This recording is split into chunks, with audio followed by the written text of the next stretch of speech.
Mr. Adams was one of the richest men in the country.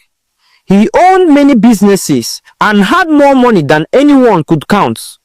People called him the silent billionaire because he didn't like to show off. One day, he bought a big company called Gold Rock Enterprises. This company was famous with over 500 workers, nice offices, and big profits. People thought Mr. Adams would just sit in his mansion and collect money from the business. But he had something else in mind. He had heard stories about how some workers steal money, how some bosses ask for favors before promoting people, and how poor or low-level staff were treated like debts. These stories worried him. How do I know who is loyal? He asked himself one day. How do I know who is honest and kind? Then he had an idea. I will go there myself, he said, but not as the boss. I will go as a poor old man. I want to see how they treat someone they think he has nothing. The next Monday morning, Mr. Adams arrived at the gates of Gold Rock Enterprises, but not in a convoy of black SUVs, not in a suit, and certainly not with the respect he was used to. He wore an oversized faded shirt with patches on the sleeves, baggy brown trousers with holes in the knees, and a cap that looked like it had been through war. His once polished shoes were replaced with dusty rubber sandals. He carried a small black nylon bag stuffed with old clothes, water, and a mop head sticking out from the side. Even his posture had changed. The strong, confident man now walked with a slight bend in his back, as if age had caught up with him. His voice, usually firm and deep, was now weak and shaky. His beard was messy, and his face looked like someone who had lived a hard life. He joined the long queue of job seekers outside the company gates. The sun beat down on them mercilessly, but Mr. Adams stood quietly, sweating unnoticed. Some younger men looked at him with pity. "See this old man," one whispered. "At his age, he still dey find work." Another chuckled. "Make he go rest abeg, he don do." Mr. Adams said everything. He didn't flinch. Finally, it was his turn. He stepped forward to the security desk. "Yes?" the bored-looking security man asked, chewing gum. "What do you want?" "I'm looking for a job," Mr. Adams said, lowering his voice. The guard looked him up and down and scoffed. "With this your dressing? What kind of job?" "I can clean," he replied. "I can sweep, mop, anything." The guard laughed, shaking his head. "Oga, go home and rest. You no fit do this kind work again. Do you want to faint in the toilets?" Mr. Adams stood silently. Just then, a young female HR staff passed by and overheard the conversation. "Who is this?" she asked. "He said he's looking for work," the guard replied. The HR officer looked irritated. "Follow me," she said sharply. Mr. Adams obeyed without a word. They walked through the grand glass doors of Gold Rock Enterprises. The inside of the building was spotless. Shiny tiles, cold air conditioning, expensive furniture. Staff walked past in suits and high heels, holding tablets and coffee cups, barely glancing at Mr. Adams. The HR woman led him into a small office. "Do you have any experience, sir?" she asked. "Yes, madam. I used to clean in another company." "Where?" He named a company he knew had shut down years ago. She sighed. "Fine. We are short on janitors. You will clean the first and second floors, toilets, break rooms, and corridors." She pushed a paper across the table. "Sign here." Mr. Adams took a pen and signed with a shaky hand. She didn't smile. She didn't even look at him twice. "Your uniform is at the back. Report at work 6 a.m. every day. And listen, old man, don't disturb anyone. Don't be too slow. And don't speak unless spoken to." "Yes, ma," Mr. Adams replied quietly. And that was how the billionaire became a janitor in his own company.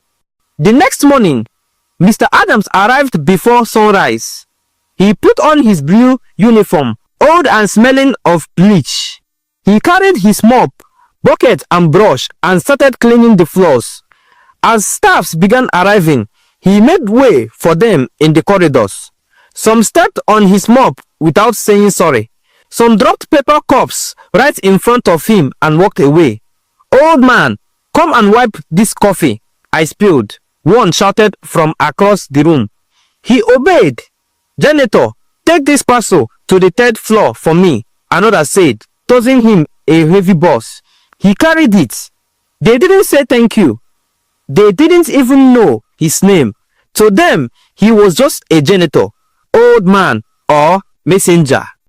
Sometimes, when he was cleaning the toilets, they would talk about him openly. "Why is he so slow?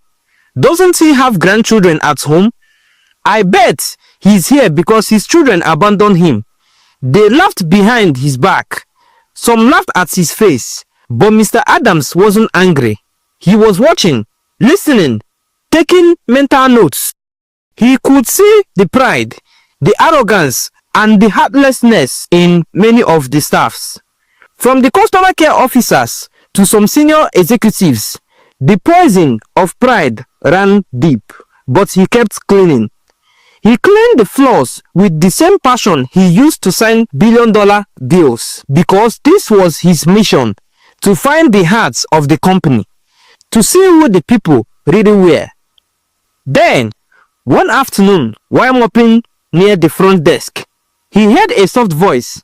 "Good afternoon, sir. Have you eaten today?" He looked up. There stood Joy, the receptionist. She was dressed in a neat white blouse and black shirt.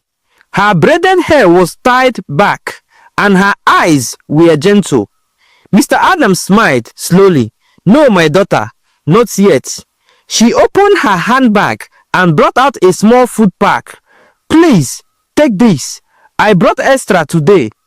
He was speechless. "Thank you very much," he said softly. From that day, Joy greeted him every morning with a smile. Sometimes she brought him food. Sometimes she simply asked how he was.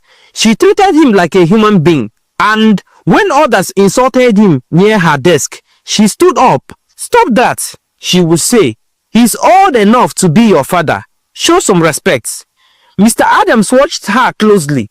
He began to ask quiet questions about her. He learned that Joy was not just kind. She was smart, a first-class graduate, loyal, hardworking, but stuck at the receptionist desk for 3 years. Why? Because she refused to sleep with the manager. Mr. Adams clenched his jaw in silence. "Let them keep mocking me," he thought. "Soon, the truth will speak for itself." And so, while the world saw a poor old janitor, Mr. Adams was quietly gathering the truth, one mop stroke at a time. One Wednesday morning, it was raining heavily. The rain had started early, loud and heavy, drumming on the company's roof like a warning bell. Mr. Adams was mopping the lobby, water dripping from his sleeves, when he felt a light tap on his shoulder. "Sir," the one voice said gently, "you are soaking wet." He turned to see Joy holding out a small towel. He blinked. You are giving me this?" "Yes. Please, take it. You will catch cold." That small gesture touched something deep in his heart. All morning, not a single person had even looked at him, let alone offered him help. But this young woman, the receptionist with a soft eyes and a calm smile, had treated him like a fellow human. "Thank you, my daughter," he said softly. She smiled. "My name is Joy." "Joy," he repeated, almost like a prayer. "That's a good name." From that day on, Joy became a bright spot in Mr. Adams' difficult days. Whenever he passed the front desk, she greeted him with warmth. "Good morning, sir. Hope you slept well. Have you eaten today? Please sit and rest for a while. You've been working too hard." At first, Mr. Adams didn't know how to respond. It had been a long time since someone cared for him without expecting something in return. In his billionaire world, most people smiled to gain favor, but Joy's kindness felt real pure. One afternoon, when others had gone for lunch, she came to him quietly and handed him a small white bag. "I made rice and stew. I brought extra," she said. He looked at the food, then at her. "Joy, I have no money to pay you." She laughed lightly. "I didn't ask for money, sir. You remind me of my father. He passed away 2 years ago. He was kind, like you." Mr. Adams' throat tightened. He nodded slowly and took the food with both hands, grateful beyond words. Whispers in the hallway, but not everyone liked what they saw. Some of the other workers noticed how Joy treated the janitor with respect. One of them, a proud young man from accounts, scoffed one day, "Joy, why are you always talking to that dirty man? Do you have any shame? Or you are trying to be the good one?" She looked at him squarely. "Because he's a person, just like you and me." He hissed and walked away. Another lady from customer service sneered, "Be careful, oh, before we know it, you and the old man will be eating together in the toilets." Joy didn't reply. She was used to their mockery. She knew how the company worked, how people bowed to power and kicked anyone they thought was beneath them. But she didn't care. Her values came from home, from her mother and her father, who taught her to treat everyone with dignity. Mr. Adams, pretending to mop nearby, heard everything. "She has a heart of gold," he thought, "and yet they treat her like she is nothing." He began to dig deeper behind Joy's smiles. Late at night, when most workers had gone home, Mr. Adams would sneak into the staff records room using a master key he had quietly obtained. There, he found her file.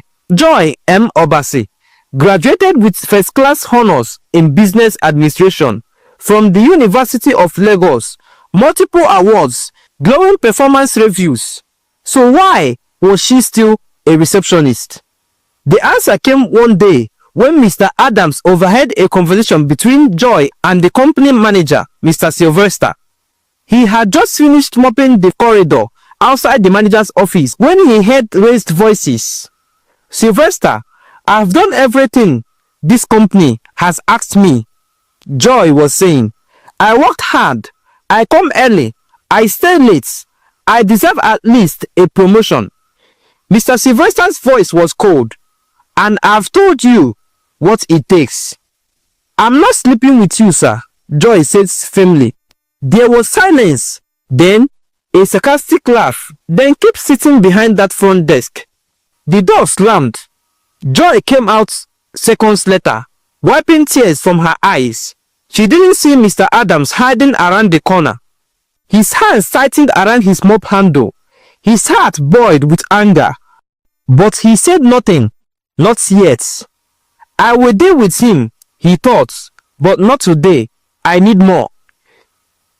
From that moment, Mr. Adams began to observe everything, even more closely. He watched how people treated Joy, how they talked over her in meetings, how they laughed when she walked by. He saw how her ideas were stolen by others and credited to people who had connections. And yet, she never stopped smiling. She never stopped helping others. She never stopped bringing him food. She even once gave him her own slippers when he came to work with his sandals broken. "Joy," he said that day, nearly choking up, "I don't deserve this." "Yes, you do," she replied. "Everyone deserves kindness." He went home that night and cried quietly in his mansion.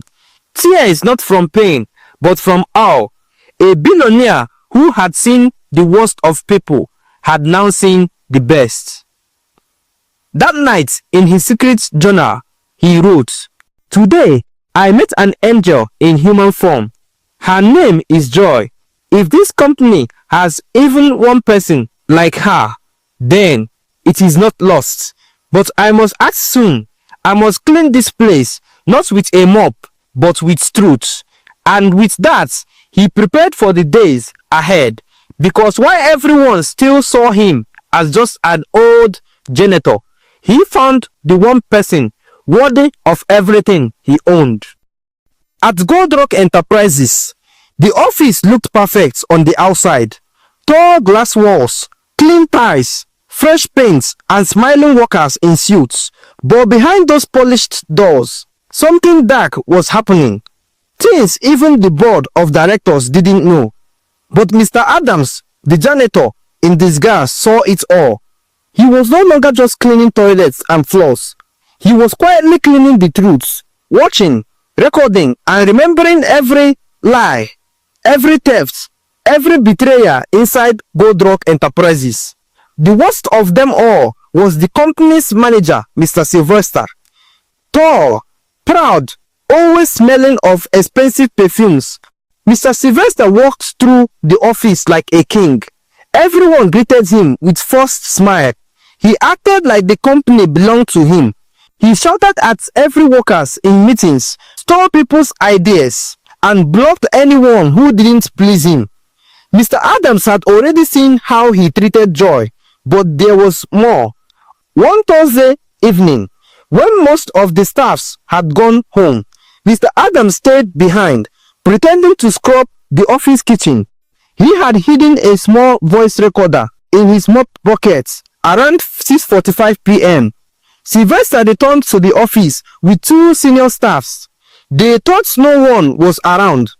"Okay, so how much did you move this week?" Sylvester asked. 4 million naira, one man replied. "We used the old project code. Nobody will notice." "Good," Sylvester said. "Send it to the offshore account.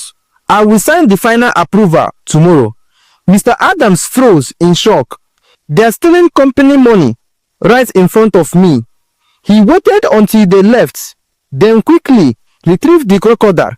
His hands were shaking. "Now I have proof," he whispered.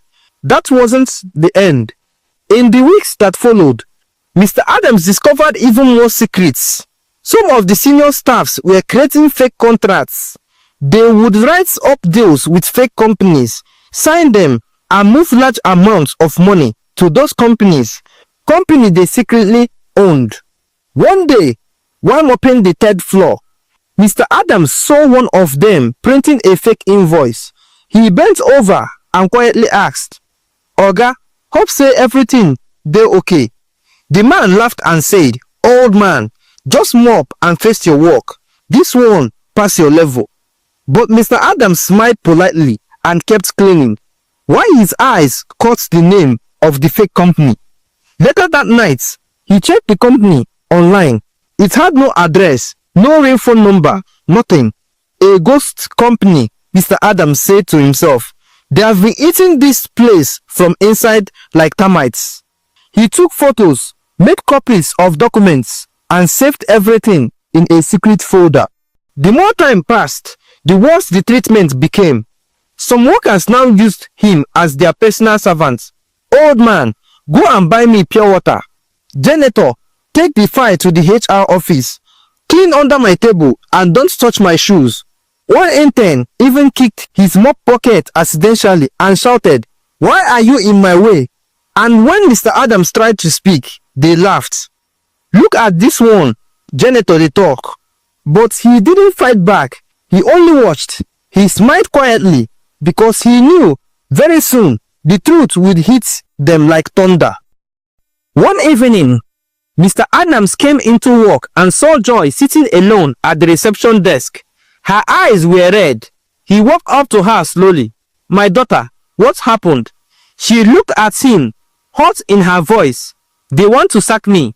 Mr. Adams' eyes widened. "Why?" She sniffed. "Someone said I leaked company documents, but I swear I didn't. I've never even seen the documents they are talking about." Mr. Adams sat beside her, full of pain. "Who accused you?" She lowered her head. "Mr. Sylvester." Mr. Adams clenched his fists. He knew the truth. Joy was innocent. She was being punished because she refused to sleep with Mr. Sylvester, the manager. They wanted her gone. "Don't worry," he said gently. "God is watching." But even as he said it, he knew it wasn't just God watching. He was watching too, and he had seen enough. That evening, Mr. Adams went back to his mansion. He stood in front of his massive mirror, looking at the man he had become. Clothes dirty, face tired, eyes heavy, but behind the disguise was a fire. He opened his safe and pulled out a file, a thick one filled with everything he had discovered. Voice recordings, printed emails, fake contract papers, stolen funds traced to private accounts, and a signed report from an accountant he had secretly hired to verify the thefts. He placed the file on the table and whispered to himself, "They think I'm a fool. They think I'm just a janitor. But now, they will see who I truly am." The time had come. The lion was about to roar. The next day, it started like every other day at Gold Rock Enterprises. The sun was bright, the building shined like glass, and the staff moved about with their usual fake smiles and loud gossip. But something was different. There was a quiet tension in the air. Joy sat at the reception desk with a heavy heart. Her sack letter was expected that morning. She had already packed her small bag of belongings. Her face was pale, and her eyes were swollen from crying all night. Upstairs, Mr. Sylvester laughed over the phone. "Yes, we will push her out today." Nonsense girl. She thought she was special. He had no idea that this was the last day he would ever sit in that office.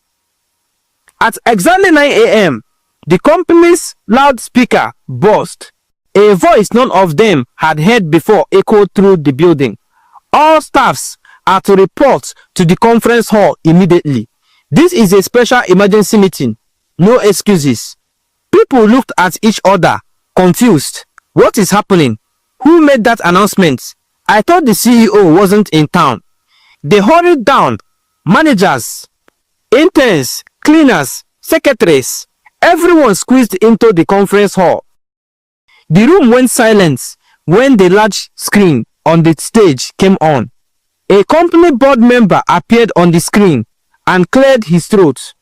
"Ladies and gentlemen, I bring to you the new owner of Gold Rock Enterprises. He will address you now in person." Everyone looked around, shocked. "New owner? Is it not Mr. Felix?" "No, I heard the company was bought quietly." Suddenly, the doors opened wide, and in walked Mr. Adams, but not the janitor version. No, this time he wore a clean black suit, gold wristwatch, dark sunglasses, and Italian shoes that echoed with each step. Behind him walked security officers and his personal assistants. The same man who used to mop their floors. The same man they insulted, mocked, and ignored. He walked straight to the stage, removed his sunglasses, and looked at them one by one. Some gasped, some mouths hung open. Mr. Sylvester nearly dropped his phone. Joy covered her mouth in shock. Then calmly, Mr. Adams spoke into the microphone. "Good morning, everyone. My name is Mr. Adams. I am the man who bought this company 6 months ago. But instead of entering with noise and power, I decided to come in quietly as a janitor." The room was dead silent. You could hear a pin drop. "Why?" he continued. "Because I wanted to know the real heart of this company. I want to see how people behave when they think no one is watching. And what I found broke my heart." He raised his hand. A projector came on. The pictures began to appear on the screen. Pictures of fake contracts, stolen funds, voice recordings, and illegal transactions. He turned toward Mr. Sylvester. "You," he said, "you stole over 37 million naira. You used ghost companies. You tried to sack an innocent girl for refusing your dirty offer." Sylvester's leg shook. "Sir, it's not what it looks like." Mr. Adams slammed the table. "Don't lie." Security officers moved forward. You are fired and you are going to jail."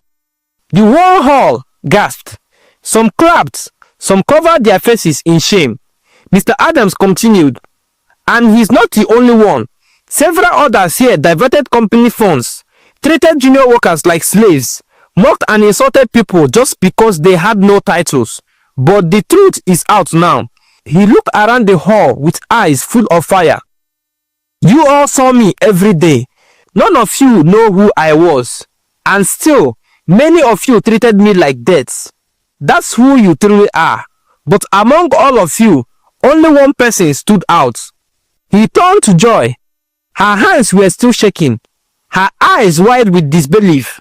"Joy Obasi," he said, "you are the only one who showed me kindness when I had nothing. You fed me when I couldn't pay. You stood up for me when others mocked me. You protected me like a daughter would protect her father." Joy's lips trembled. "Sir, I didn't know. I was only doing what I thought was right." Mr. Adams smiled warmly. "Exactly." He walked down from the stage and handed her a letter. She opened it with trembling hands. Her mouth dropped open. "You are the new general manager of Gold Rock Enterprises." The hall exploded in whispers and applause. "But sir," Joy stammered. "You earned it," Mr. Adams said. "Your hard work, your heart, your values. This company needs someone like you." Tears rolled down Joy's cheeks. She had spent years being ignored, oppressed, and insulted, and now everything had changed. By the end of the day, 5 top staffs had been arrested. 2 were handed over to the police. 3 were suspended indefinitely. Mr. Adams ordered an indefinite audit of all companies' accounts. He also announced new policies to protect workers from harassment, bullying, and injustice. He walked through the office no longer in silence, but as a lion returned to his kingdom. Everywhere he passed, people bowed, greeted, and cleared the way, but he no longer smiled at them the same way.